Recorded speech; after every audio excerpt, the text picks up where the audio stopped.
janozam o'qib ketishdi bugun, men ertaga tavba qilmoqchi edim. Bir ulug' shayxni oldiga yoshi katta otaxon kelgan ekan. Juda ko'p gunohlar qildim. Endi tavba qilmoqchiman. Shayx aytibdiki, nega kech keldingiz? Otaxon aytadiki, kech emas, erta keldim.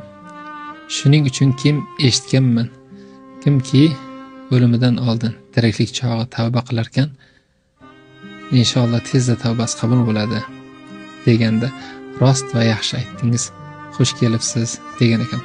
Barchamizga tiriklik chog'i, vafotdan oldin tavba qilish nasib etsin. Hamma ham xato qiladi, lekin hamma ham tavba qilmas ekan.